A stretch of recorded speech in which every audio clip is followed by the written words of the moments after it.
প্যারেন্টসদের উদ্দেশ্যে কিছু কথা বলবো। বাংলাদেশে এবং ইউনাইটেড কিংডমে আমার ডিফারেন্ট ইন্ডাস্ট্রিতে কাজ করার অভিজ্ঞতা আছে এবং আমি এই মুহূর্তে একটা চার্টার্ড অ্যাকাউন্টেন্সি ফার্মের ডিরেক্টর এবং আমি একটা বিপিও কোম্পানির এক্সিকিউটিভ ডিরেক্টর। এছাড়া আমরা as a faculty, HSC faculty. যে কথাটা বলবো, আমি বাবা মা হিসাবে আসলে ছেলে মেয়ের পড়াশোনা নিয়ে তারা সবসময় খুবই চিন্তিত থাকে এবং তাদের বেশিরভাগ সময় তারা ছেলে মেয়েদের জন্য আসলে অর্থ সঞ্চয় করে থাকেন যাতে এইচএসসি পাস করার পরে তাদের ছেলে মেয়ের পড়াশোনা করাতে পারেন।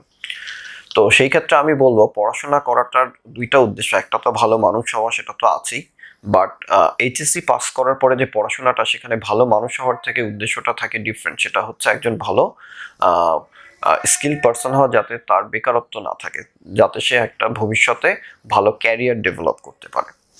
এখন এই আমি আপনাদের কাছে একটা ওপেন কোশ্চেন ছুড়ে দিব। বাংলাদেশে যে ট্র্যাডিশনাল শিক্ষা ব্যবস্থা এবং যে গ্রাজুয়েটস বের হচ্ছে লাখ লাখ, পার্টিকুলারলি যারা বিজনেস স্টাডিজে পড়ে বিবিএ এমবিএ হাজার হাজার লাখ লাখ বের হচ্ছে, তাদের আসলে কি জব আছে? আমি একটা ছোট্ট উদাহরণ দিই। একটা রিসিপশনিস্টের জব সার্কুলার দিলে এখন 300-400 সিভি পড়ে এবং তার 80%ই বিবিএ এমবিএ ডিগ্রি থাকে। সো এই যদি হচ্ছে আমাদের দেশের জব মার্কেটের অবস্থা, পার্টিকুলারলি ফর গ্রাজুয়েটস, সেখানে কিন্তু এখন নতুন করে ভাবনার সময় এসছে। বাট যদি বলি, বাংলাদেশে প্রায় 600-র বেশি এইচএসসি কোয়ালিফাইড পার্সনস আছে, তারা কেউ বেকার নেই। 250-র বেশি কোম্পানিতে কাজ করছে। এছাড়াও বাংলাদেশ থেকে কোয়ালিফাই করে স্কিলড ইমিগ্রেন্ট হয়ে অস্ট্রেলিয়া, কানাডা, নিউজিল্যান্ড, দেন ইউএই, মালয়েশিয়া, ইউকেতে চলে গিয়েছে। যে জিনিসটা হচ্ছে এইচএসসি-তে করে, সেটা হচ্ছে গিয়ে এইচএসসি পড়ার পাশাপাশি হচ্ছে প্র্যাকটিক্যাল কাজগুলো শেখার সুযোগ করে দেয়, যে কারণেই হচ্ছে কেউ বেকার থাকে না।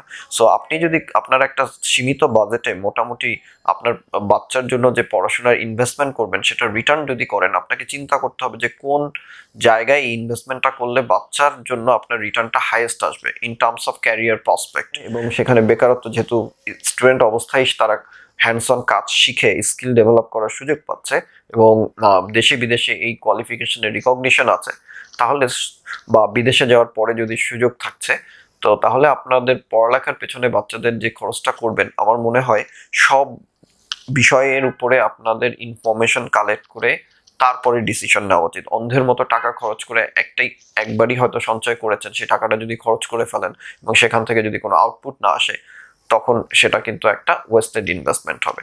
সো আপনার বাচ্চা যদি ডিটারমাইন্ড হয়, আপনার বাচ্চা যদি হার্ড ওয়ার্কিং হয় এবং আপনি যদি সেভাবে ইন্সপায়ার করেন, খুব কম খরচে আপনার বাচ্চাকে আপনি একটা ইন্টারন্যাশনালি কোয়ালিফাইড প্রফেশনাল বানাতে পারবেন, যে কিনা দেশেও যার জব অপরচুনিটি থাকবে, এছাড়া চাইলে সে বিদেশেও চলে যেতে পারে এবং ডিসেন্ট জব করতে পারে। ধন্যবাদ।